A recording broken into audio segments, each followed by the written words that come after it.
إن الحمد لله نحمده ونستعينه ونستغفره ونؤمن به ونتوكل عليه ونعوذ بالله من شرور أنفسنا ومن سيئات أعمالنا من يهده الله فلا مضل له ومن يضلل فلا هادي له وأشهد أن لا إله إلا الله وحده لا شريك له وأشهد أن محمدًا عبده ورسوله أما بعد فإن خير الحديث كتاب الله وخير الهدي هدي محمد صلى الله عليه وسلم وشر الأمور محدثاتها وكل محدثة بدعة وكل بدعة ضلالة وفي رواية وكل ضلالة في النار فأعوذ بالله السميع العليم من الشيطان الرجيم من همزه ونفثه ونفخه إذ أوى الفتية إلى الكهف فقالوا ربنا آتنا من لدنك رحمة وهيئ لنا من أمرنا رشدا فضربنا على آذانهم في الكهف سنين عددا ثم بعثناهم لنعلم أي الحزبين أحصى لما لبثوا أمدا قالوا سمعنا فتى يذكرهم يقال له إبراهيم قالوا فأتوا به على أعين الناس لعلهم يشهدون قالوا أأنت فعلت هذا بآلهتنا يا إبراهيم وقال أيضا لقد كان في يوسف وإخوته آيات للسائلين إذ قالوا ليوسف وأخوه أحب إلى أبينا منا ونحن عصبة إن أبانا لفي ضلال مبين اللهم أرنا الحق حقا وارزقنا اتباعه وأرنا الباطل باطلا وارزقنا اجتنابه اللهم علمنا ما ينفعنا وانفعنا بما علمتنا وارزقنا علما رب اشرح لي صدري ويسر لي أمري واحلل عقدة من لساني يفقه قولي اس اللہ کے نام سے ابتدا جس کے ناموں کی کوئی انتہا ہی نہیں وَلَوْ أَنَّ مَا فِي الْأَرْضِ مِنْ شَجَرَةٍ أَقْلَامٌ وَالْبَحْرُ يَمُدُّهُ مِنْ بَعْدِهِ سَبْعَةُ أَبْحُرٍ مَا نَفِدَتْ كَلِمَاتُ اللَّهِ اس ذات اقدس پر کروڑوں درود و سلام ہوں جو تمام جہانوں کے لیے رحمت للعالمین بن کر آئے تھے اللہم صلی علی محمد وعلی آل محمد کما صلیت علی ابراہیم وعلی آل ابراہیم انک حمید مجید وبارک علی محمد وعلی آل محمد کما بارکت علی ابراہیم وعلی آل ابراہیم انک حمید مجید برادران اسلام، واجب الاحترام بزرگوں، دوستوں، عزیز ساتھیوں، لائق احترام ماؤں اور بہنوں، اللہ تبارک و تعالی نے جو زندگی ہمیں دنیا میں گزارنے کے لیے دی ہے، اس کو مختلف مراحل میں تقسیم کیا ہے،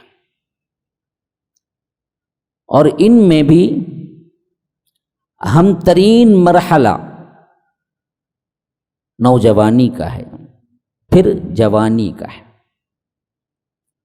اس کے بعد ایک مرحلہ اور ہے، اس سے پہلے ایک مرحلہ اور ہے۔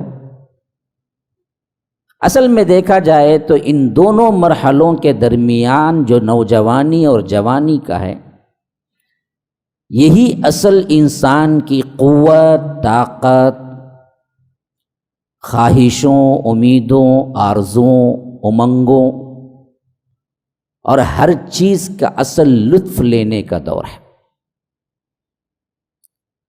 پہلا مرحلہ تو وہ ہوتا ہے جس میں انسان کو شعور ہی نہیں ہوتا، پیدائش کا مرحلہ، بچپن کا مرحلہ۔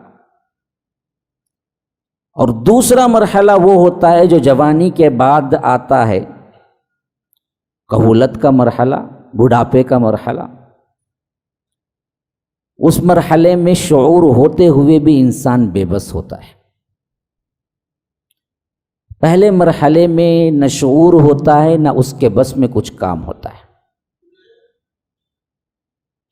اصل جو زندگی کا مرحلہ ہے، جس کو خود رب العالمین نے بھی بڑی اہمیت دی ہے، وہ نوجوانی کا مرحلہ، پھر جوانی کا مرحلہ ہے۔ جوانی ہی کی ایک ترجمانی یوں سمجھ لیجئے، نوجوان ہے، نیا، جوان ابھی جوانی کی منزل میں قدم رکھنے والا۔ یہ نوجوانی شروع ہوتی ہے اس کے عمر کے اعتبار سے، کبھی 13، کبھی 12، کبھی 14، آخری حد 15، بلوغت کی عمر، اور یہ پختی مکمل ہو جاتی ہے اس وقت جب 33 اور 35 کے دائرے میں انسان پہنچ جاتا ہے، اور یہ 40 کے بعد بالکل ڈھلوان کی طرف ہو جاتی ہے زندگی۔ اب اس کے بعد ادڑ عمر کی ایک عمر ہے جس میں انسان بڑا بردبار ہو جاتا ہے، بڑا سنجیدہ ہو جاتا ہے۔ پھر اس کے بعد آخری مرحلہ بڑھاپے کا ہے، جس میں انسان کے اپنے بس کی بھی کچھ بات نہیں ہوتی کہ اس کو وہ ہٹائے یا دور کرے، اور یہ مرحلہ وہ ہے۔ پھر اس کے بعد زندگی میں کوئی مرحلہ نہیں آتا ہے، یہاں تک کہ انسان قبریں جا پہنچتا ہے۔ اسی واسطے شاعر نے بڑا خوب کہا ہے یہ جملہ، میں کئی مرتبہ بھی سنا چکا ہوں اس ٹاپک سے تعلق سے، کہ جو آ کے نہ جائے وہ بڑھاپا دیکھا، جو آ کے نہ جائے وہ بڑھاپا دیکھا، جو جا کے نہ آئے وہ جوانی دیکھی۔ بڑھاپا وہ ہے جو آتا ہے پھر جاتا نہیں ہے، خبر لے کے پہنچتا ہے۔ جوانی وہ ہے جو آ جاتی ہے اور چلی جاتی ہے، تو پھر ہمیشہ انسان اس جوانی کے دور کو ہمیشہ یاد کرتا رہتا ہے، ارے ہم جوانی میں یوں کرتے تھے بھائی، ایسے بھاگتے تھے، ایسا کھیلتے تھے، یہ طاقت تھی، ہم کیا ہیں دیواروں کو توڑ دیتے تھے، ہم فلاں کر دیتے تھے۔ لیکن وہ تھے کہ مرحلے میں گزر جو جاتی ہے نا، پھر کبھی واپس نہیں آتی، بس مسئلہ ختم اس کے بعد۔ تو اس نوجوانی اور جوانی کے مرحلے کو اصل طور پر اسی دور میں جان لینا، یہ اللہ کی سب سے بڑی نعمت ہے۔ یوں سمجھو، جو نوجوان اپنی نوجوانی کی منزل میں قدم رکھتے وقت وہ جان لیں کہ ان پر کیا گزرنے والا ہے، وہ کیسے اپنی نوجوانی کو بتائیں، کیسے ٹیکل کریں، کیسے اس میں اللہ اور اس کے رسول اور دنیا کی تمام منافع بخش چیزوں کو استعمال کرتے ہوئے راضی رکھیں، تو یاد رکھو اس سے خوبصورت ترین نوجوان اور اس سے خوبصورت ترین نعمت کوئی نہیں۔ لیکن یہ جملہ بڑا غور طلب ہے، ہاں یہ جملہ بڑا غور طلب ہے، نوجوان بھی سنیں، ویسے بھی ماشاءاللہ نوجوان بیٹھے ہوئے ہیں، اور یہ تو پہلوانوں کا یہ ریرا ہے، ویسے بھی بولتے ہوئے ڈر لگتا ہے کہ کہیں باہر نکل کے پھر کیا ہے ہم سے ہی دو مقابلہ نہ ہو جائے، ہم تو ٹھہرے ابھی کہولت کی منزل پہ پہنچنے والے ہیں۔ تو میں نے بڑے نوجوانوں کے قصے سنے ہیں یہاں کے، بہرکیف اللہ سب کو خوش رکھے، آباد رکھے، صحیح سالم رکھے، صحت عافیت سے رکھے۔ تو یہ جو ہے نا بہت معاملہ گھمگیر اور سب سے زیادہ یوں سمجھیے کہ الجھا ہوا ہے کہ جوانی اور نوجوانی کی عمر تک انسان کو پتہ نہیں چلتا کہ وہ کیا زندگی گزار چکا ہے، پتہ اس وقت چلتا ہے جب جوانی ڈھلتی ہے۔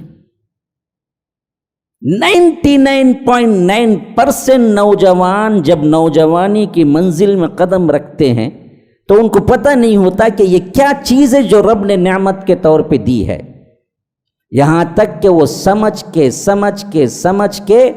صحیح طور پر ایک نہج پر، ایک منہج پر، ایک طریقے پر اپنی زندگی کو استوار کرنے کی راہ ہموار کرتے کرتے 40 کے پار ہو جاتا ہے۔ اب 40 کے بعد اس کو اصل معلوم ہوتا ہے ارے یہ جوانی تھی جو چلی گئی، لیکن کوئی بات، کوئی فائدہ نہیں اس وقت رو رو کے کہ جوانی ہم نے کیا ہے غلاظتوں میں، جوانی ہم نے برائیوں میں گزار دی۔ اب وہ واپس پلٹ کے تو آنے والی نہیں ہے۔ جو جا کے نہ آئے وہ جوانی دیکھی، جو آ کے نہ جائے وہ بڑھاپا دیکھا۔ اب بڑھاپے میں لاکھ رو، گڑ گڑاؤ، عبادتیں کرو، ستون سے لگ کے کھڑے ہو جاؤ، مسجد ہی میں اپنا گھر بنا لو، لیکن وہ جوانی کی عبادت جو رب کو پسند ہے وہ دوبارہ نہیں آ سکتی۔ لیکن 99.9% نوجوانوں کو اپنی نوجوانی کے وقت احساس نہیں ہوتا۔ وہ جو ہے نا جی مشہور، شادی کرنے سے پہلے ہر نوجوان شادی شادی شادی شادی شادی کا تھا، شادی کرنے کے بعد پوچھو کئی کو کرا، کئی کو کرا، کئی کو کرا، بولا کرنے سے پہلے ہرگز وہ نہیں جان سکتا ذمہ داریاں کیا ہیں، کرنے کے بعد لاکھ مرتبہ کو کئی کرا، کر لیا، اب ذمہ داریاں ہی ہیں تیرے لیے، نبھاؤ۔ یہ دونوں یکجا ایک ہی وقت میں ادراک نہیں ہو سکتا نا بعینی۔ ویسے ہی اصل میں کیا ہے آج ہمارا معاملہ ہے، ایک تو ہمارے پاس نوجوانوں کو گائیڈنس کے کوئی ادارے نہیں ہیں، اور کوئی ایسے نہیں ہیں نیٹ وغیرہ پہ آپ ان کو رہنمائی کریں، ان کو بتائیں کہ آپ کی نوجوانی آپ کیسے بتائیں۔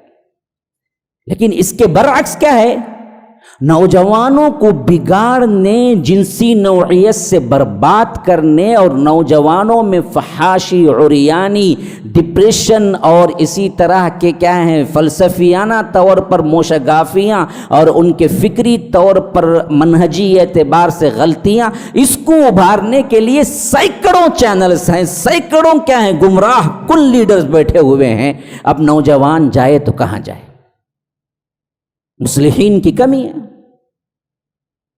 ایک طرف مذہبی طور پر فکری غلطیاں، دوسری طرف منہجی طور پر غلطیاں، ان سب سے بچ کے کوئی دیندار نوجوان ہے تو اسے فحاشی کے اڈے، اس کی جنسی نوعیت کو ابھارنے والے اور اس کو برباد کر کے رکھ دینے والے وہ اشتہارات، وہ ایڈز، وہ موویز، نوجوان کو پتہ ہی نہیں چلتا کب بگڑ رہا ہے۔ وہ تو سمجھتا ہے کہ ابھی لذت ہے، ابھی لذت ہے، پتہ تو اس وقت چلتا ہے جب ناکارہ ہو کے بالکل برباد ہو جاتا ہے۔ اب اس کے بعد کسی ڈاکٹر کے پاس پھرو، کوئی ڈرگس میں کیا ہے مبتلا ہو گیا، کوئی کیا ہے اس کا عادی بن گیا، کوئی کیا ہے الگ بری عادت السریہ جسے کہتے ہیں، ہینڈ جاب جسے کہتے ہیں، مش زنی جسے کہتے ہیں۔ آپ پوچھیں گے کیا مولوی صاحب مسجد میں ایسے سب باتیں، یہ باتیں یہاں نہیں کریں گے تو پھر نوجوان کہاں سدھریں گے جی؟ ان باتوں پر علماء زبان نہیں کھولتے تو آپ ہمارے نوجوانوں کو گائیڈنس نہیں ہے۔ آج کے ہر نوجوان کا مسئلہ بنا ہوا ہے یہ سب کچھ، اسے معلوم ہونا چاہیے کہ شریعت نے اسے حکم کیا دیا ہے۔ اگر تو شریعت پر بھی اعتماد نہیں رکھتا تو بیٹا کم از کم تجھے جو صحت کے معاملات ہیں تیری جوانی میں تجھے جو جاننا ضروری ہے جس سے تیری جوانی محفوظ ہوگی، وہ تو کم از کم تو میڈیکل حساب سے تو جانکاری رکھنا چاہیے کہ جوانی کی منزل کب شروع ہوتی ہے اور تمہارے اندر کیا کیا آ کر انحرافات ہوتے ہیں، کیا کیا تبدیلیاں ہوتی ہیں، ان تبدیلیوں کے معنی کیا ہیں اور اس کو کیسے کنٹرول کریں، کیسے حفاظت کریں، کیسے تم اچھی نسل کو پیدا کرنے کے قابل بن سکتے ہو، ہمیں پتہ ہی نہیں۔ تو یہی اصل چیز ہے جس کی وجہ سے میں نے یہ عنوان منتخب کیا۔ تو آج اسی عنوان کے تحت کچھ باتیں آپ کے سامنے رکھنے کی کوشش کروں گا، جو میرا عنوان ہے نوجوان بلوغت کی دہلیز پر۔ یہ جو ٹرننگ پوائنٹ ہے اس کا، سب سے پہلے ایک انالائسس کر لیں گے، ایک جانچ کر لیں گے آپ شریعت کی نگاہ میں نوجوان، پھر اس کے بعد میں آؤں گا بلوغت کے اعتبار سے کچھ گفتگو۔ یاد رکھیے میں نے جو بتایا تھا پہلے، نوجوانی کا یہ دور زندگی کا اہم ترین دور ہے۔ اسے قرآن یوں تقسیم کرتا ہے انما الحیات الدنیا لعب ولہو وزینۃ وتفاخر بینکم وتکاثر فی الاموال والاولاد. یہ ہیں انسان کے اپنی عمر کے اعتبار سے چینجز اور مرحلے. انما الحیات الدنیا، یہ دنیا کی زندگی کیا ہے؟ بے شک یہی ہے. کیا ہے؟ لعب، کھیل. پہلا اسٹیج اس کا. بچہ کیا کرتا؟ سو گئے. گرم ٹاپک جی، گرم لوگ سامنے بیٹھے، پایا نہاری کھانے والے، ایسا خاموش بیٹھے تو بن کھائے جیسا لگ رہا نا مجھے تو. بن بٹر جم کھا کو آئے نہیں، پایا نہاری وغیرہ بھی کھائے. آنا نا کچھ تو جواب آنا نا. بچہ کیا کرتا؟ کام کیا اس کا؟ کیا بھائی؟ روتا. ہاں ہاں، تم نہ رلانے والا بچہ ملا جی، اس میں تم نہ غلط تجربہ ہے. ہاں انہوں دیکھو برابر، ان کو بہت تجربہ ہے ان کو ماشاء اللہ.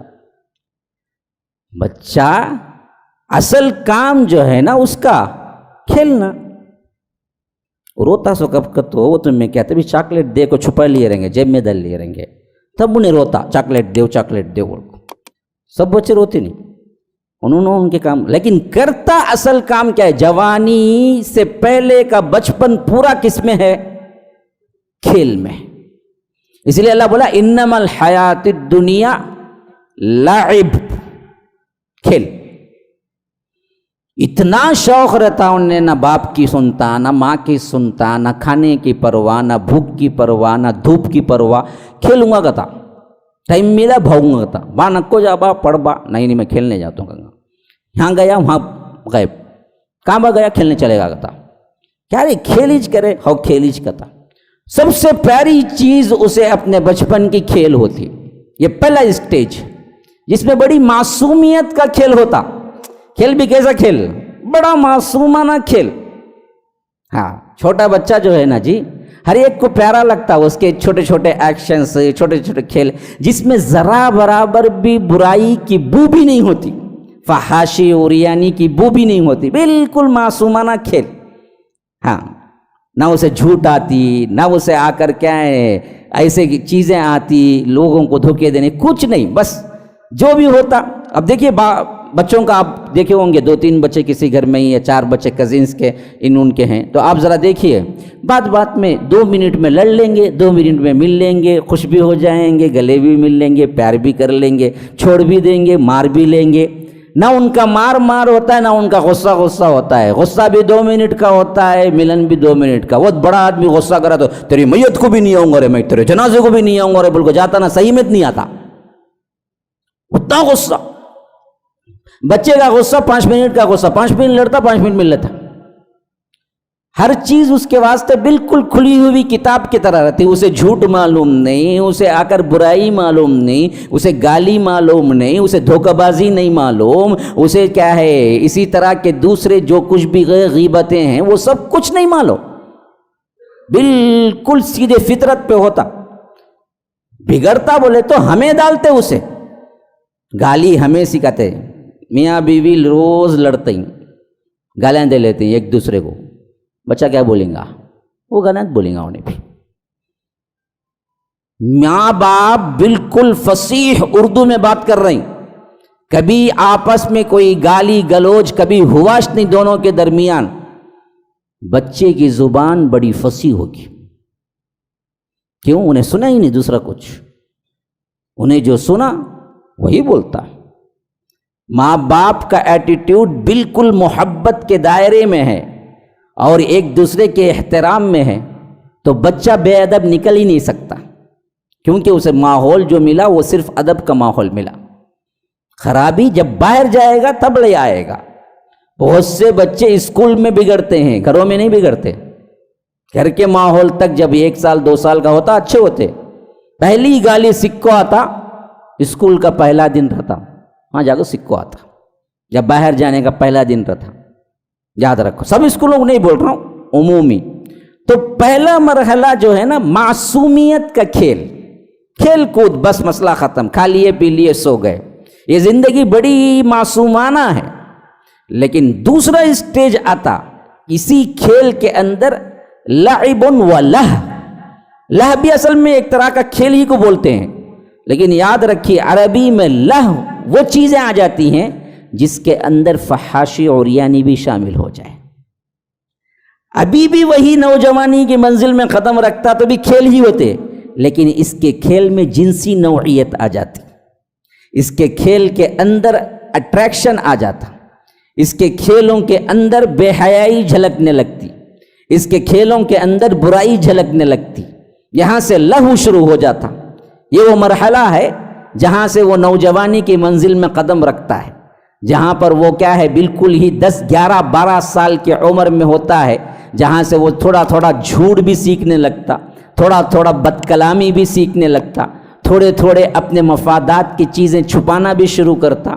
اس کے اندر ایک جنسی نوعیت کی چیزیں آنی شروع ہو جاتی، مرد اور عورت کا اٹریکشن سمجھنے لگتا. یہاں تک کہ کیا ہوتا، جوانی کی منزل پہ پہنچتا تو وہ مکمل طور پر وہ اٹریکشن کو سمجھتا. اسی لیے علماء مفسرین وغیرہ جو ہیں، جو بہترین طور پر انسانی زندگی کا تجزیہ کیے ہیں، وہ کہتے ہیں کہ بلوغت کی ایک نشانی اے بھی ہے کہ اگر بچے کو آپ ایک جگہ مٹھائی اور ساتھ میں ایک عورت کو رکھ دیں اور اس کو تنہائی میں بند کر دیں تو بچہ اس وقت بچہ کہلائے گا جب اس کی توجہ پوری مٹھائی پہ ہوگی.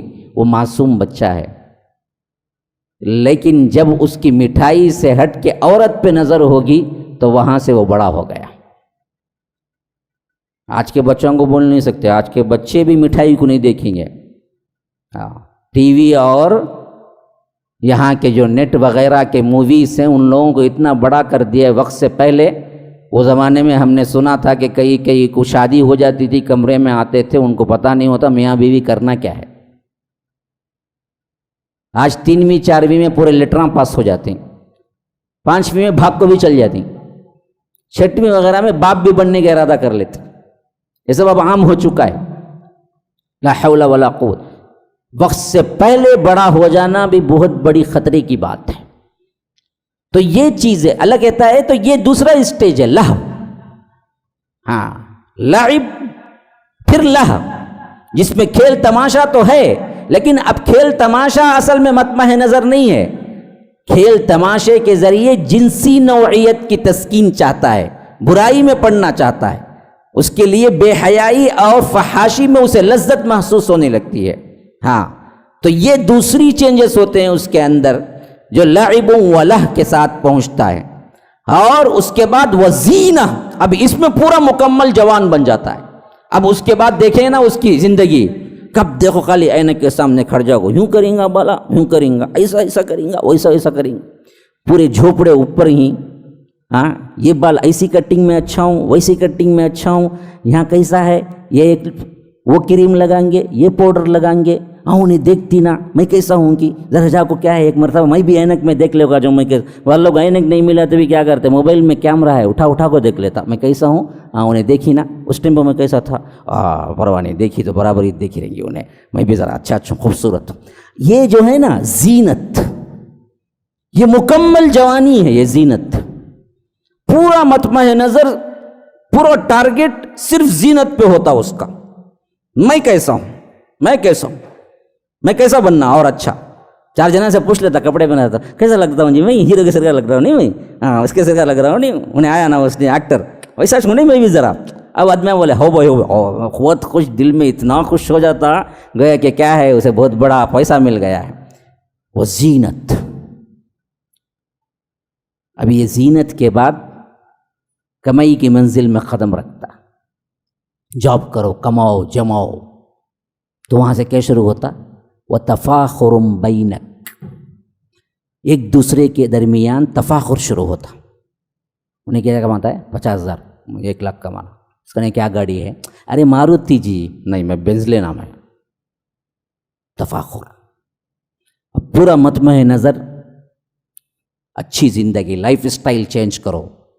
ہاں، ہائی فائی لائف اسٹائل لے آؤ، کتنا ہو سکے گا بہترین برانڈڈ کپڑے پہنو. ہاں، برانڈڈ ہو ہر چیز، جتنا ہو سکے اتنے تبدیل کریں، بدلیں. تفاخر ایک دوسرے میں، کوئی بھی دیکھتا بھی نہیں.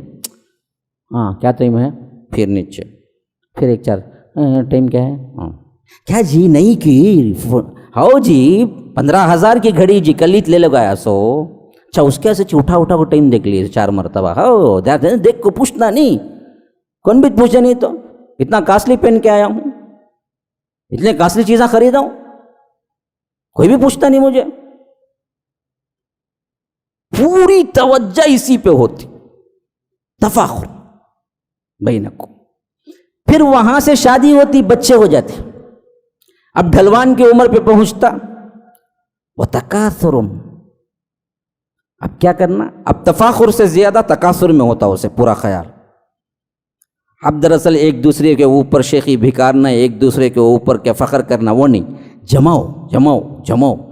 ہاں بیٹا ہو گیا جی، بیوی بولتے کیا جی بچہ کو پیدا کر ڈالے، پورے جہیز دینا. اب بھی سب بچی کا، تم بیٹی کے باپ جی تمہیں ایسا اڑاتی نا، دیو نا کو کام بھی مسجدہ کی زدہ کو جہیز دینا ہے، ہمیں جمع کو رکھو. اور تکاثر بینکم فی الاموال والاولاد. ہر چیز میں تکاثر، بڑھاؤ بڑھاؤ بڑھاؤ. 1 لاکھ ہے 2 لاکھ کرو، 2 لاکھ ہے 3 لاکھ کرو، 3 لاکھ 4 لاکھ. آخری میں کیا ہے؟ مال اولاد کی بڑھوتری سب ہو کے مکمل ہو گیا، گھر بن لیا بھائی. میں اب میت نکلنا باقی رہتی ہوتا ہے. اس کے بعد کیا بھی سب دیکھو چل جاتا اولاد کو، لے کو تو کچھ نہیں جاتا ہاتھ کو، کچھ بھی نہیں سو آیا بھائی. انہیں اٹلیاں بیچلے کو تھا بھائی، وہ پلا پروٹے کا دکان رکھا، اب کیا ہے ملٹی ملینر ہے. ہو کو کیا کرا؟ کچھ بھی نہیں لے گیا، سب بیٹوں کو دے وہ گیا، اور بیٹے لڑکوں مرے. اس کے بعد میں میرا وہ میرا. یہ انسان کی زندگی یہی ہے اصل جو اللہ تبارک و سورہ حدید میں فرمایا. اس آیت کی روشنی میں میں نے پورے ادوار آپ کے سامنے رکھے. اس پورے دور کے اندر سب سے زیادہ شریعت نے توجہ جو دی، اور واقعتاً قابل غور دور جو ہے نا، جس میں پوچھ بھی ہوگی، وہ ہے جوانی اور نوجوانی کا دور، جہاں تمہاری منزل شروع ہوتی ہے کاؤنٹنگ کی. یاد رکھو جتنی خوبصورت ترین ہے اتنی ہی خطرناک ترین منزل ہے منزل نوجوانی کی. کیوں؟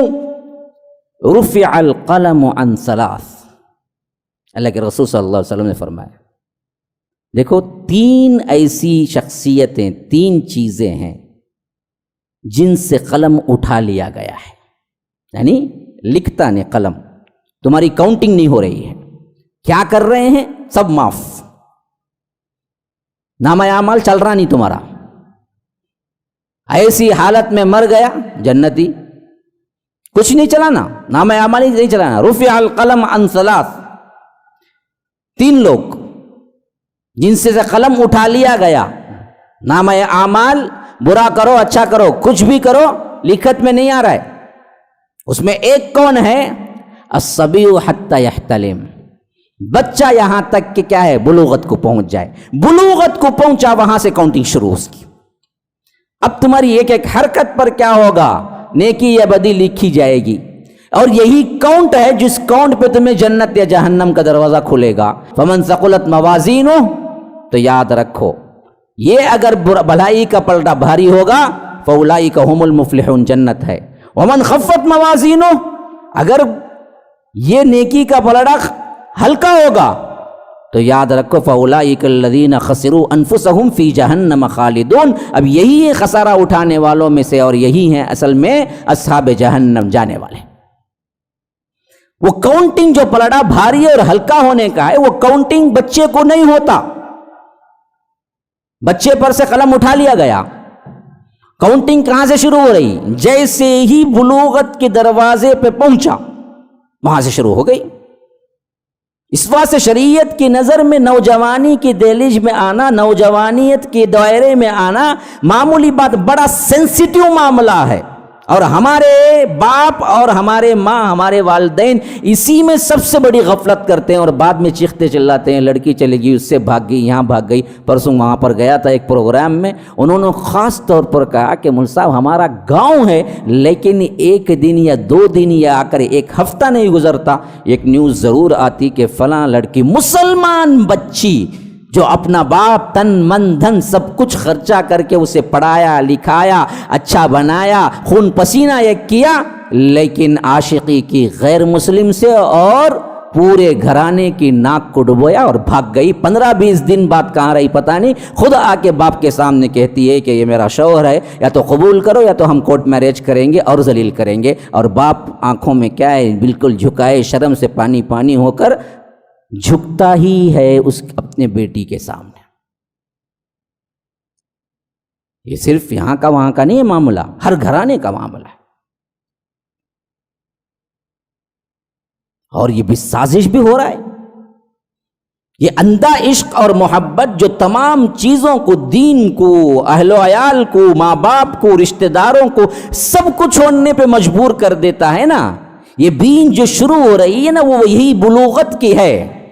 اسی واسطے شریعت بہت نوٹ کرتے، بہت سینسٹیو معاملہ ہے کہ آپ کو جو متنبہ کرتی ہے کہ دیکھو نوجوانوں، یہ نوجوانی کی منزل میں سمجھ جاؤ تمہاری کاؤنٹنگ شروع ہے، اس سے پہلے تمہاری کاؤنٹنگ نہیں ہو رہی تھی۔ اور سب سے اہم ترین بات نوٹ کرنے کے قابل، میں جتنے بھی ماں باپ ہیں ان سب سے کہہ رہا ہوں، یا جو بننے والے ہیں وہ بھی اپنے پلے باندھ کے رکھ لیں یہ بات، اپنی نوجوانیت کو محفوظ رکھیں نوجوانوں، اور جو ماں باپ ہیں وہ اپنی اولاد کو انٹیمیشن ضرور دیں جب وہ جوانی کی منزل کو پہنچ جائیں کہ بیٹا تمہارے سے خاص بات کرنا ہے، چلیں گے ہوٹل، آؤ دیکھو بیٹا تمہاری منزل اب پہنچ چکی ہے، کیا تمہیں احتلام ہوا ہے، بلوغت ہو گئی تمہاری، دیکھو اس پر اللہ تبارک و تعالی نے تمہیں تنبیہ کی ہے، تمہارے کاؤنٹنگ کے اعمال شروع ہو گئے ہیں۔ اس سے پہلے تک تمہارا کوئی عمل کاؤنٹنگ میں نہیں تھا، اب تم بڑے ہو گئے ہو، تمہاری ایک ایک حرکت اب چارجبل ہے، اچھا کرو گے تو نیکی لکھی جائے گی، برا کرو گے تو برائی لکھی جائے گی، اور یہ برائیاں زیادہ ہوں گی، پلڑا برائیوں کا بھاری رہے گا، جہنم جاؤ گے۔ اور اس کے علاوہ چینجز دیکھو، اب تمہارے اندر کیا ہے، برے خواب آئیں گے، اس میں منی نکلے گی، تری ہوگی تو اس کا یہ معاملہ ہوگا، سوکھا ہوگا تو اس کا یہ معاملہ ہوگا، غسل کب واجب ہوتا ہے، غسل کب نہیں واجب ہوتا ہے، شریعت اسلامیہ کی نظر میں کیا ضروری چیزیں ہیں، احکامات سیکھنا۔ اللہ کی قسم کھا کے پوچھتا ہوں کتنے ماں باپ ہیں جو اپنی اولاد کو بٹھا کے نوجوانی کی منزل میں انہیں سکھایا ہو؟ نہیں سکھائیں گے تو کیا ہوگا؟ یہی تو ہوگا، بیٹی بڑی ہوتی ہے تو ماں سکھائے، ماں بتلائے بلوغت کیا ہے، کیا کیا احکامات اس پہ ثابت ہوتے ہیں، پردے کے کیا احکامات ہیں۔ بچی کو بٹھا کے سورہ نور گھر کا پردہ ہے، باہر کا پردہ سورہ احزاب کے اندر ذکر ہوا، یہ دونوں سورتیں اس کو پڑھائیں جن میں رب العالمین پورے پردے کے احکامات نازل کیا ہے۔ سورہ نور میں پردے کے احکامات وہ آئے ہیں جو گھر کے اندر کا ہے، اور سورہ احزاب میں پردے کے احکامات وہ آئے ہیں جو گھر سے باہر نکلنے پر ہے۔ ان دونوں سورتوں کو ماں باپ بٹھا کے بچیوں کو پڑھائیں کہ تم پر کون کون محرم ہے، کون کون نامحرم ہے، نامحرم سے کیا سلوک کرنا ہے، محرم سے کیا سلوک کرنا ہے۔ بچے بڑے ہوتے ہی خود ماں باپ سے ایک پردہ آتا ہے۔ کتنے والدین ہیں جو اپنے ماں باپ ہونے پر یہ ذمہ داری نبھائے ہیں کہ بچی بڑی ہوئی یا بچہ بڑا ہوا تو اس کو بلا کے کہا کہ دیکھو بیٹا اللہ نے حکم دیا ہے وَإِذَا بَلَغَ الْأَطْفَالُ مِنْكُمُ الْحُلُمَ فَلْيَسْتَأْذِنُوا كَمَا اسْتَأْذَنَ الَّذِينَ مِنْ قَبْلِهِمْ، کہ اللہ تبارک و تعالی خود سورہ احزاب کے اندر گفتگو کر رہا ہے، سورہ نور کے اندر گفتگو کر رہا ہے کہ بچوں کو جب حلم اور جب بلوغت کی عمر کو پہنچ جائیں ان کو سکھاؤ کہ وہ اجازت لے کے ماں باپ کے کمرے میں آیا کریں۔ اب تم بڑے ہو گئے، بچے نہیں ہیں، ایسے ہی نہیں آنا، ماں باپ ہیں، لیکن ہونے کے باوجود بھی اللہ نے حکم دیا کہ ماں باپ کے کمرے میں آتے وقت بھی بچوں کو تاکیدی طور پر یہ بات سکھائیں کہ وہ اجازت لے کے آنا۔ 3 مرات، 3 اوقات ایسے ہیں جن میں تم اجازت لے کے ماں باپ کے کمرے میں داخل ہونا، من قبل صلاة الفجر وحین تضعون ثیابکم من الظہیرہ ومن بعد صلاة العشاء 3 عورات صلاۃ لکم، بچوں کو بلا کے ماں باپ بتائیں کہ بیٹے اب تم بڑے ہو گئے ہو، بیٹی تم اب بڑے ہو گئے ہو، ہم دونوں جب کمرے میں ہیں تو تمہیں دروازہ ناک کر کے آنا چاہیے، کھٹکھٹا کے آنا چاہیے، ایسے ہی نہیں آنا چاہیے، کیونکہ میاں بیوی کسی بھی حالت میں ہوں گے، ماں باپ کے ہوتے ہوئے بھی اللہ نے پردے کا اتنا بڑا اہتمام گھر کے اندر دیا کہ بچوں اور بچیوں کو بتانے کا حکم دیا کہ دیکھو 3 اوقات ہیں جو پردے کے ہیں، کون سے؟ من قبل صلاۃ الفجر، صلاۃ فجر سے پہلے رات کے موقع پر ڈائریکٹ بیٹی بیٹا ماں باپ کے کمرے میں داخل نہیں ہونا چاہیے، کیونکہ رات کا موقع ہے، ماں باپ کیسے بھی سوئے ہوئے ہوں گے۔ فرمایا کہ نہیں، اجازت لے کے اندر جانا ہے، کھٹکھٹانا ہے، باپ سے پوچھنا ہے ابو میں آ جاؤں، امی میں آ جاؤں، وہ کہیں کہ آ جاؤ تب آنا ہے۔ بیٹھے ہوئے لوگوں میں کتنے ہیں جو والدین ہیں جو بچوں کو یہ سمجھایا ہے اس کی بلوغت پر کہ بیٹا جیسے پہلے بچپن میں آ جایا کرتے تھے ڈائریکٹ سیدھے کمرے کے اندر داخل، دیکھو اب بڑے ہو گئے، اب کمرے کے اندر داخل نہیں ہونا ہے، ڈائریکٹ ابو کے کمرے میں ہو، امی کے کمرے میں ہو، اب دراصل تمہیں اجازت لے کے آنا پڑے۔ من قبل صلاۃ الفجر، صلاۃ فجر سے پہلے۔ پھر فرمایا کہ وحین تضعون ثیابکم من الظہیرہ، جب تم کپڑے اتار کے خیل اللہ کرتے ہو بعد نماز ظہر، کیونکہ عرب میں یہ بالکل رواج تھا، ظہر کے بعد تھوڑا سا خیل اللہ یہ ان کی زندگی کا حصہ تھا، ہم نے برباد کر لیا۔ اصل میں دیکھا جائے تو سب سے صحت مند زندگی یہی ہے کہ دوپہر کے کھانے کے بعد تھوڑی دیر آرام کریں، ضرور بسترو، جسے قیل اللہ کہتے ہیں۔ سائنس بھی آج پروف کرتی ہے کہ جو بندہ قیل اللہ نہیں چھوڑتا اس کی صحت بہت اچھی ہوتی ہے، اور وہ رات میں جلدی اٹھنے میں اور رات میں وہ اپنے اعتبار سے فریش ہونے میں بہت مدد کرتی ہے، کیونکہ وہ جو آدھا 1 گھنٹہ پہلے اٹھ جاتا ہے بندہ 4 یا 4:30 کو، اور وہاں سے کام شروع کر دیتا ہے نا، نماز کے لیے نکل جاتا ہے، پھر اس کے بعد واکنگ، پھر کچھ ورزشیں، کچھ کام، تو پھر وہ روٹین جو چل کے پھر ظہر کی نماز کے بعد کھانا کھا کے سونا ہے نا، وہ آدھا 1 گھنٹے کا سونا جو پہلے وہ آدھا 1 گھنٹہ وہ وقف کرتا ہے، وہ اور یہ آدھا 1 گھنٹہ مل کے برابر ہو جاتا ہے، اور ساتھ میں جو کھانا ڈائجسٹ ہونا ہے اور اس کے ساتھ ساتھ اس کا صحیح طور پر فائدے پورے جسم کو جو پہنچنا ہے نا، وہ خیل اللہ میں ہے۔ پھر وہ دراصل رات کے سونے تک فریش رہتا ہے، اسی لیے فرمایا کہ وہ وقت سونے کا ہوتا ہے تو ظہر کے وقت بھی تم ناک کر کے جانا ہے، اجازت لے کے جانا۔ وَحِينَ تَضَعُونَ ثِيَابَكُم مِّنَ الظَّهِيرَةِ، گویا کہ اللہ اشارہ دے رہا ہے کپڑے اتار کے رکھتے ہو بعد ظہر، اشارہ ہے یہ میاں بیوی کے تعلقات کی طرف کہ سمجھانا چاہیے بچوں کو کہ ان اوقات میں تمہیں جھانک کے دیکھنا یا آنا نہیں ہے، ماں باپ کے ہوتے ہوئے بھی اتنا مضبوط رشتہ ہے ماں باپ کا، لیکن اللہ سکھا رہا ہے کہ حدود کیا ہیں بچوں کے لیے۔ پھر فرمایا کہ من بعد صلاۃ العشاء، نماز عشاء کے بعد، کیونکہ رات شروع ہو جاتی ہے۔ ان 3 اوقات میں دروازہ کھٹکھٹا کے آنا ہے۔ کن کو کہہ رہا ہے جی؟ غیر کو نہیں، کسے کہہ رہا ہے؟ ہاں جی، خود کی اولاد کو، خود کی اولاد کو جب اس حد تک پردہ ہے تو ایرا غیرہ نتو خیرہ جو چاہے نوجوان لڑکی کے روم میں کزن بول کے گھس جائے گا۔ یہی تو ہو رہا ہے آج گھروں کے اندر، آج یہی تو معاملات ہیں جو بگڑتے چلے جا رہے ہیں۔ پردے کی کوئی اہمیت نہیں ہے، ماں باپ ایسے رہتے ہیں گھر کے اندر، بیٹی نوجوان ہے، بنین پورا نکال دیا، سب نکال دیا، آرام سے بیٹھا ہوا ہے، گویا کہ کیا ہے اس کے لیے کوئی پردہ ہی نہیں ہے۔ باپ کو بھی ایک پردہ ہے جی، ماں کو بھی ایک پردہ ہے بھائی۔ نوجوانی کی منزل میں قدم رکھتے ہی اللہ تبارک و تعالی نے جو احکامات دیے ہیں، وہ احکامات اگر تم بول نہیں سکتے تو کم از کم پڑھاؤ تو صحیح کہ سورہ احزاب اور سورہ نور۔ سورہ نور شروع ہی کیسے؟ اب دیکھیے نا جی، اللہ تبارک و تعالی کا قرآن بھی کیا معجزہ ہے، ہم پڑھیں گے تو سمجھ آئے گا نا، کبھی ہم نے کھولا ہی نہیں ہے۔ سورہ نور بولے تو بھی لوگ کیا سمجھتے ہیں کیا تبھی لے کو دینے کی چیز دستا وہ نور گر ملتا دستا پنساری کے دکان میں بول کے. ہم کو کیا بتا بھائی، کب پڑھے ہم قرآن؟ پورا قرآن جو کچھ رب نے فرمایا وہ فرض ہے نہیں ہے بھائی؟ کیا بھائی ہے؟ کیا غصہ کی چانی دیے بول کے بولوں ذرا؟ ابھی غصہ قصہ تو نہیں نا؟ ہاں ماشاء اللہ.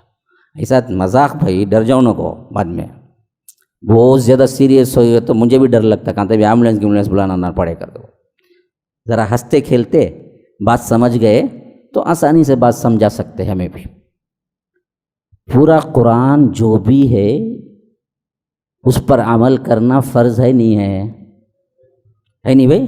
عقیدہ نہیں ہے ہمارا. لیکن سورہ نور شروع ہوتے وقت تاکیداً دیکھیے الفاظ کیا آئے ہیں. حفظ صاحب یہاں پر موجود ہیں کہ بہت سے لوگ میں غلط بول رہا ہوں تو تصحیح کر دیں. سورہ نور کی ابتدا کیسے ہو رہی ہے؟ سورۃ انزلناها وفرضناها وانزلنا فیہا آیات بینات. یہ وہ سورہ ہے جو نازل ہو رہی ہے تمہارے اوپر، جس کا تمام تر چیز، تمام تر احکامات تم پر فرض ہیں. پورا قرآن فرض نہ جی، قرآن کی ہر بات فرض نہ، ہر حکم فرض نہ. لیکن سورہ نور میں اصل میں خاص احکامات ہیں جو معاشرے کے بہتری کے لیے ہیں، اور خاص طور پر اس کو نہیں عمل کرنے پر پورا معاشرہ بگڑ جائے گا. تو اللہ نے تاکیداً وہاں پر شروعات ہی کیا کیا؟ سورۃ انزلناہا وفرضناہا. یہ وہ سورہ ہے جس کو ہم نے نازل کیا ہے اور تم پر اس کی تمام چیزیں فرض کر دی. وانزلنا فیہا آیات بینات، اور ہم نے نازل کیا ہے اس میں روشن بینات، نشانیاں. لعلکم تذکرون، تاکہ تم کیا ہے غور و فکر اختیار کرو. پہلی چیز الزانیۃ والزانی فاجلدوا کل واحد منہما 100 جلدہ. زانیہ عورت، زانیہ مرد کو 100 کوڑے مارے جائیں گے. کیوں؟ بلوغت ہوتے ہی سب سے پہلا فساد زنا کا. تو بچہ جان لے کہ تجھے جو خواہش پیدا ہو رہی ہے، اس خواہش کو پورا کرنا صرف اور صرف حلال طریقے سے شادی کر کے جو بچے گا تو، اگر تو حرام طریقہ اختیار کرے گا، زنا کی طرف بڑھے گا یا بڑھے گی، دونوں کو سزا ہے. فجلدوا کل واحد منہما 100 جلدہ، 100 کوڑے مارے جائیں گے. اور اس میں بھی بیوٹی دیکھو، رب کا قرآن کا ایک ایک لفظ دیکھو. فرمایا کہ الزانیۃ والزانی، ہاں الزانی والزانیۃ نہیں فرمایا. ہاں الفاظ پہ تھوڑا غور کرو. زانیہ عورت، زانی مرد بولا، اور زنا میں پہلے عورت کو لایا. قرآن کی ترکیب ذرا دیکھو. فرمایا کہ الزانیۃ والزانی، زانیہ عورت، زانی مرد، ان دونوں کو مارے جائیں گے 100 کوڑے. فجلدوا کل واحد منہما 100 جلدہ. کیوں جی؟ مرد نہیں کرتے کیا زنا؟ کرتے. پھر پہلے کیوں جی عورت کو لایا؟ ابتدا یہاں سے چھوتی. لاکھ کرے تو بھی ابتدا نا اشارے میں قبول جو کرتا نا وہ انہیں جب تک نہیں کرتی نا اشارہ، مرد کو شے نہیں دیتی نا، کوئی مائی کا لال بھی نہیں کر سکتا زنا، سوائے زنا بالجبر کے، وہ الگ چھوڑ دو. راضی برضا جو ہوتا نا، اس میں لاکھ مرد چاہے کچھ نہیں ہو سکتا جب تک کہ عورت نہ چاہے.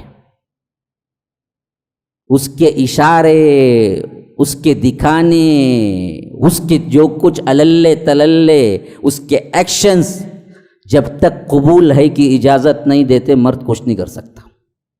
اسی لیے پہلے عورت کو لایا کہ الزانیۃ والزانی.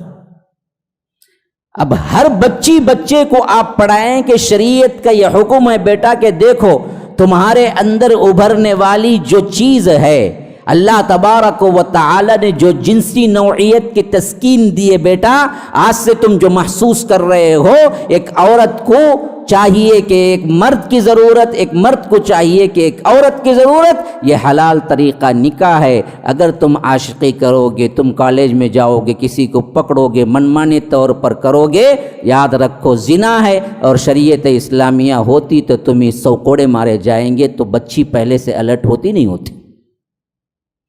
ہاں بھائی، ایسے پال کے بڑے کرتے ہیں یہ ماں باپ بھی، کیا بولیں۔ کبھی کبھی تو مجھے درد کے ساتھ آنکھوں میں آنسو آ جاتے ہیں۔ ہمارا ایک ایریا تھا وہاں پر، جس کے بالکل بازو میں ایک بہت بڑی کالج ہے، وومنس کالج۔ وہاں پر گزرنے والا واقعہ ہمارے طالب علموں میں سے ہیں بہت سے لوگ، انہوں نے ہمیں بیان کیا ہے کہ بچہ، اور وہ بھی ایسا کہ اس کا کوئی جوڑ نظر نہیں آ رہا ہے، اس کا ہاتھ پکڑے علل اعلان کالج چھٹی ہے تو ساتھ میں جاتا ہے، اور یہ بھی جاتی ہے۔ روزانہ کا معمول چند دن فالو کیا، پھر پکڑا برقعے والی، پوچھا کہ یہ کون ہے جی جو جس کے ساتھ تم ہاتھ پکڑے، گلے ملے، بوسہ تک دیتے ہوئے علل اعلان جا رہے ہیں؟ یہ میرا آ کر بوائے فرینڈ ہے۔ کیا تمہیں پتہ نہیں زنا حرام ہے؟ وہ پوچھتی ہے کہ زنا کیا ہوتا ہے؟ ہمارے ماں باپ نے کبھی ہم کو بتایا ہی نہیں زنا کیا ہے۔ یہ سب دوستیاں ہیں، سب کرتے ہیں، ہم بھی کرتے ہیں، سب کرتے ہیں، ہم بھی کرتے ہیں۔ تم کون ہوتے ہم کو پوچھنے والے؟ اور یہ چیز کیا ہے ہم کو پتہ بھی نہیں ہے۔ کیا بوائے فرینڈ رکھنا حلال نہیں کیا؟ الٹا پوچھتی ہے۔ گرل فرینڈ رکھنا حلال نہیں کیا؟ کیا غلطی کرتے بھائی ہمیں؟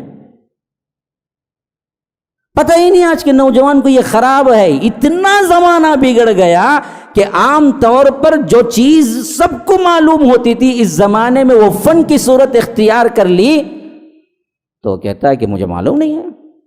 کیا غلطی کی ہے ہمیں؟ 4 دن الگ سے جا کے رہے تو کیا ہے، دوستی کی طرح رہیں گے۔ شادی سے پہلے الگ ایک ہی کمرے میں مرد عورت زندگی بتانا آج فیشن بن چکا ہے، اور کہتے ہیں کہ ہاں جی، حتیٰ کہ یہ اتنا زیادہ وبا کے طور پہ پھیل گیا۔ بسس میں اب بسس میں معاملہ کیا ہے، آرام سے دے دیتے ہیں ٹریولز والے۔ برتھ میں 2 برتھ ہیں ایک ہی ساتھ، ٹرین میں تو کم از کم فاصلہ ہوتا ہے، بسس میں فاصلہ بھی نہیں ہوتا، 2 برتھ ہیں، بالکل لگے ہوئے برتھ ہیں۔ اور یہ ایک کالج کا بچہ ہے، ایک کالج کی بچی، دونوں سفر کر رہے ہیں، دونوں کو بالکل بازو بازو میں برتھ دیا ہوا ہے۔ نہ اس کو شادی کی سرٹیفکیٹ پیش کرنا ضروری ہوتا ہے، نہ کچھ۔ وہ بولا میری گرل فرینڈ ہے، ہم جا رہے ہیں، جاؤ، کوئی پوچھنے والا نہیں۔ بے حیائی کا بالکل ننگا ناچ ہے، اور ہم سمجھ رہے ہیں کہ یہ بچیاں ہمارے لیے کیا ہیں، ڈاریز بنیں گی، سہارا بنیں گی۔ کہاں سے بنیں گی؟ آپ نے کچھ ان کو بتایا نہیں کہ بلوغت کیا ہے، جوانی کیا ہے، احکامات کیا ہے، کیا کرنا چاہیے، کیا نہیں کرنا چاہیے۔ بچے کو کوئی مسئلہ پیش آئے تو کیا ہے، رات میں تری دیکھے تو بیٹا تو کیا کرنا چاہیے، تجھے معلوم ہے اس کے احکامات؟ کیونکہ بچے کو نیا نیا ہوتا ہے، بلوغت کی منزلیں پہنچتا ہے، رات میں سو گیا، اب کپڑا گیلا، اسے سمجھ ہی نہیں آتا ہے پہلے تو وہ پیشاب ہے یا کوئی اور چیز ہے، اس سے پاکی کیسے حاصل کریں؟ وہ دھولنا تو کون تھا؟ ماں باپ تھے، اس کو اسے پتہ ہی نہیں ہے۔ کئی بچوں سے جب میں پرسنل بات کیا ہوں، وہ لوگ بولے کہ مول صاحب ہم کو پتہ ہی نہیں، کئی دن تک بھی ہم کو غسل واجب ہے یا وضو، ہم تو وضو کر کے نماز پڑھتے رہے، 1 سال گزر گیا، ہم کو پتہ ہی نہیں ہے کہ اس میں غسل واجب ہوتا ہے، وضو نہیں، ہم کو کیا پتہ۔ اور جو لوگ مشزنی کے عادی ہوتے ہیں، کئی لوگوں کا حال یہ ہے کہ نماز عصر کو جا رہا ہے، آدھا گھنٹہ پہلے مشزنی کیا، وضو کر کے نماز پڑھ رہا ہے آکے۔ میرے سے ملاقات کیے بچے، میں بول رہا ہوں کیونکہ کچھ بولتا ہوں، اللہ نے کچھ صلاحیت دی ہے، تو بہت سے نوجوان مجھ سے سوالات کرتے ہیں، اور بہت سے نوجوان مجھ سے آ کر پرسنل معاملات ڈسکس کرتے ہیں۔ درس سے دل پھٹا جاتا ہے کہ یہ نوجوان جائیں گے کہاں آخر۔ مسلسل ایک فون آ رہا تھا، جمعہ کا کوئی دن تھا، ایسے ہی سفر میں تھا،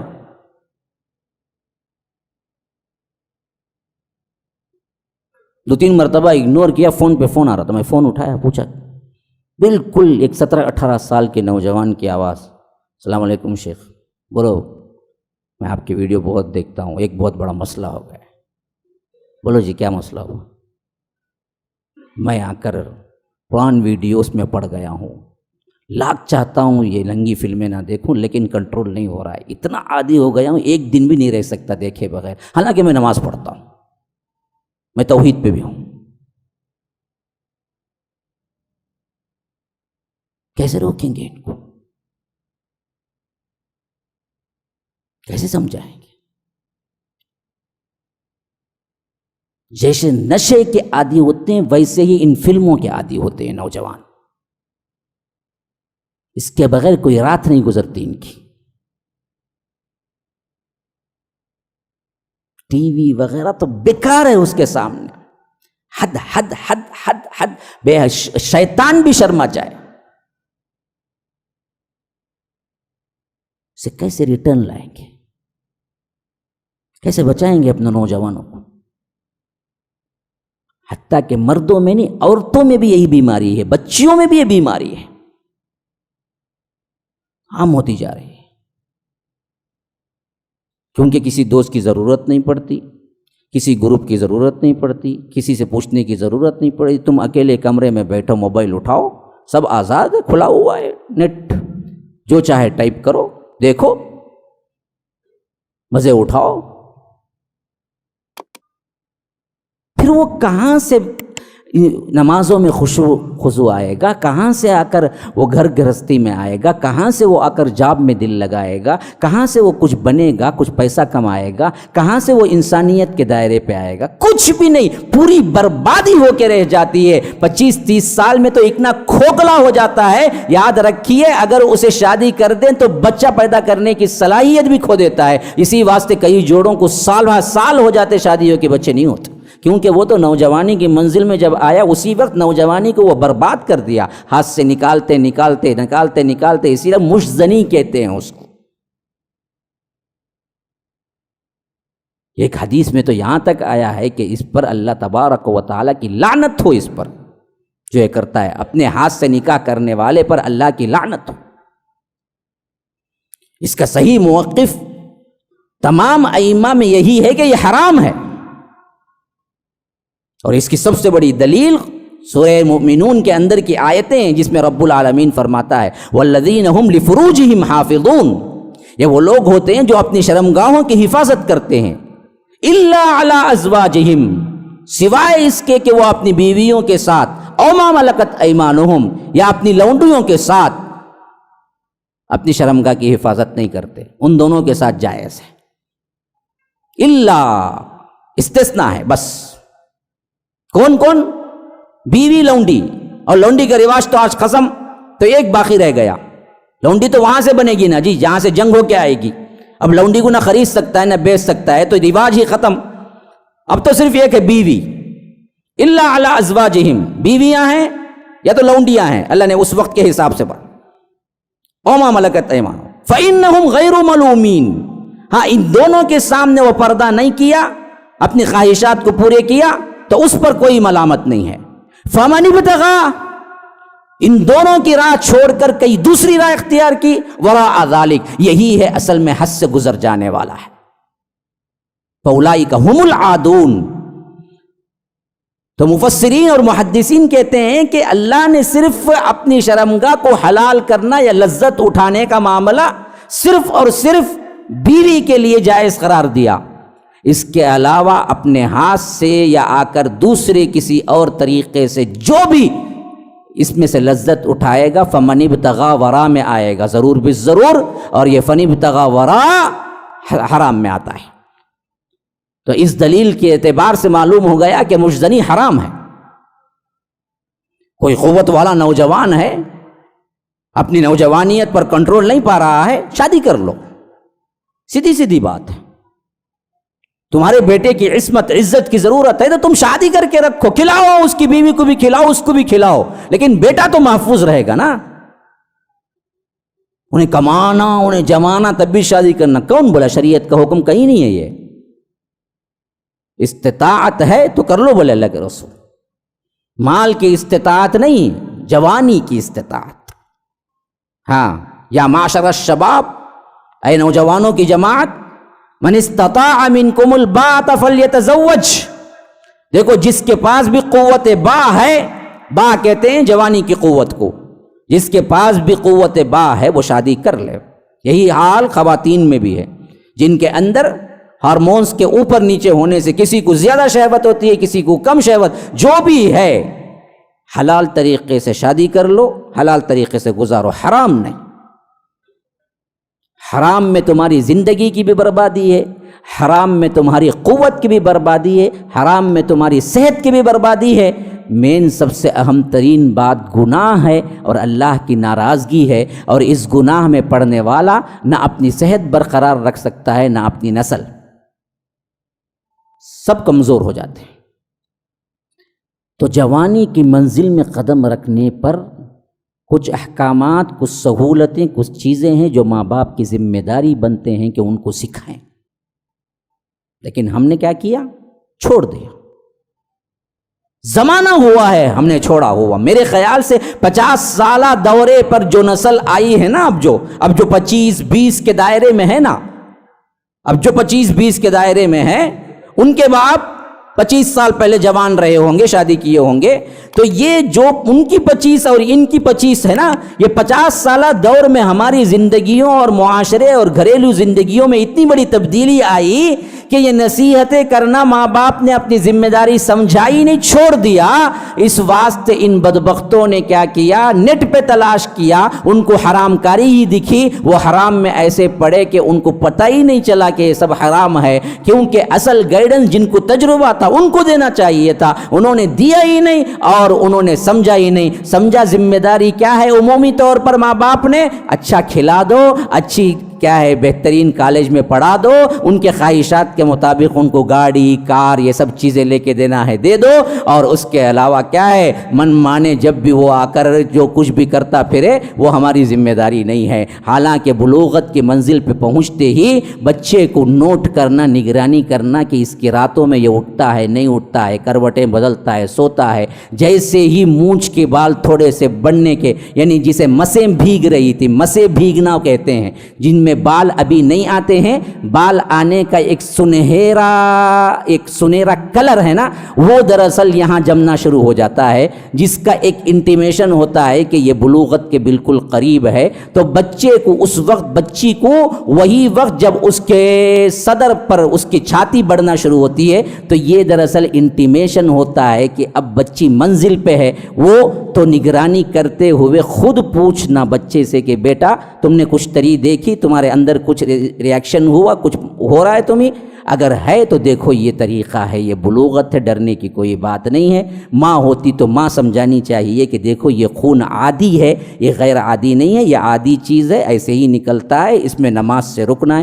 کئی بچیوں کے میں نے خود کیا ہیں وہ احوال پڑھے ہیں جو وہ بعد میں لکھی ہیں کہ ان کو پتہ ہی نہیں، یہ بڑے ہو گئے لیکن شرم کے مارے انہوں نے روزہ بھی رکھا، کوئی بچی عمرے میں تھی تو عمرہ بھی کیا، اور کوئی بچی حیض کی حالت میں کیا ہے نمازیں بھی پڑھی، کیونکہ اسے پتہ بھی نہیں، اور وہ بولنے بھی ماں باپ سے شرم کے مارے بول نہیں سکی، اور اسے بہت بعد میں معلوم ہوا کہ یہ حالت میں نہ نماز پڑھنا ہے، نہ عمرہ کرنا ہے، نہ طواف کرنا ہے، نہ دراصل کیا ہے اس کے لیے روزہ ہے۔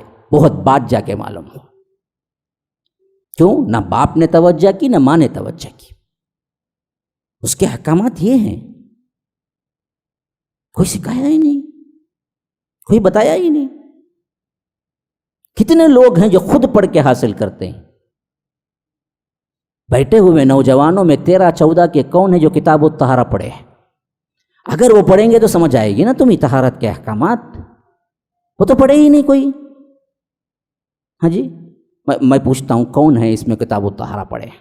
کوئی بھی کتاب کا کتاب الطہارہ، خواہ بخاری کا ہو، خواہ مسلم کا ہو، خواہ ابو داؤد کا ہو، خواہ نسائی کا ہو، خواہ آ کر مجموعی جو کتابیں آ جاتی ہیں مشکات وغیرہ کی، بلوغ المرام وغیرہ کی، کون پڑھے ہیں؟ اللہ میرے ماں باپ کو جنت مغفرت کرے۔ میرے اوپر بیتی ہوئی زندگی میں بولتا ہوں کہ میں مدرسے سے آیا تھا 13 سال میں حافظ بن کر، اس وقت میرے گھر میں مشکات تھی، ابا اپنی لائبریری کے ایک بک بنائے ہوئے تھے، ان میں مشکات تھی اور دوسری بخاری کی تجرید جو تھی مختصر بخاری وہ تھی۔ جب مجھے چینجز ہوئے میں نے خود پڑھا، وہ زمانے میں مشکات کا کتاب الطہارہ میں نے تقریباً 10 مرتبہ پڑھا ہوں گا، تب کہیں جا کے مجھے اندازہ ہوا کہ کس وقت کون سی ٹائم پر کیا غسل فرض ہوتا ہے، کیسے ہوتا ہے، کیوں ہوتا ہے، یہ چینجز کیوں آتے ہیں۔ اس ٹائم پر نیٹ کا زمانہ تو کوئی ہے نہیں تھا۔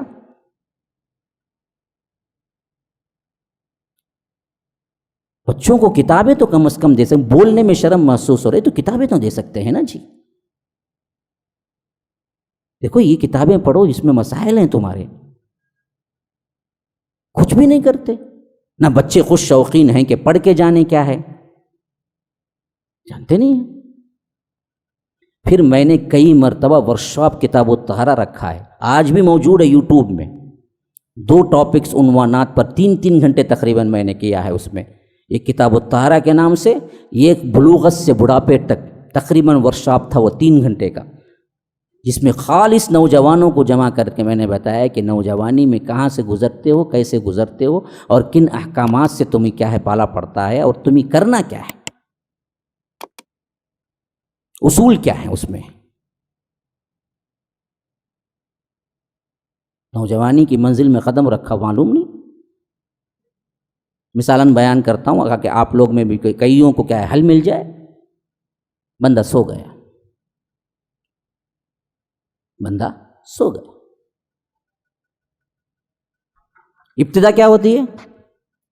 ابتدا ہے برے خواب کا آنا، گویا کہ قدرت اسے سکھاتی ہے کہ تو نوجوانی کی منزل میں قدم رکھ رہا ہے، کسی لڑکی سے ساتھ ملے جیسا، کسی لڑکے کے ساتھ ملے جیسا لڑکی کو، اس طرح خواب میں اسے سکھایا جاتا ہے کہ تو بلوغت کی منزل پہ پہنچ رہا ہے۔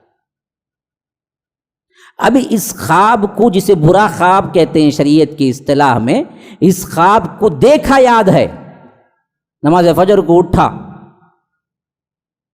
کپڑا بالکل تری سے پاک ہے، سکا ہوا ہے، خواب تو یاد ہے،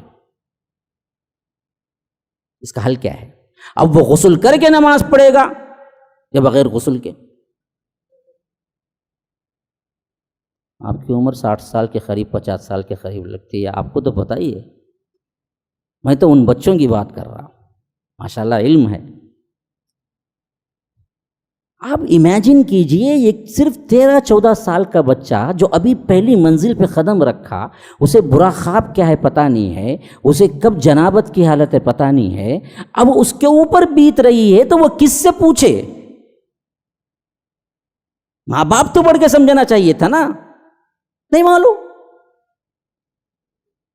اسی واسطے حدیث میں کتاب الطہارہ پڑھیں گے تو یہ حدیث تسلسل کے ساتھ آتے ہیں کہ جس نے خواب دیکھا برا لیکن تری نہ دیکھی، بھیگا ہوا کپڑا نہ دیکھا، دامن بالکل صاف ہے، خواب یاد ہے لیکن تری نہیں ہے، تو غسل فرض نہیں ہوتا اس پر، وہ وضو کر کے نماز پڑھ سکتا ہے۔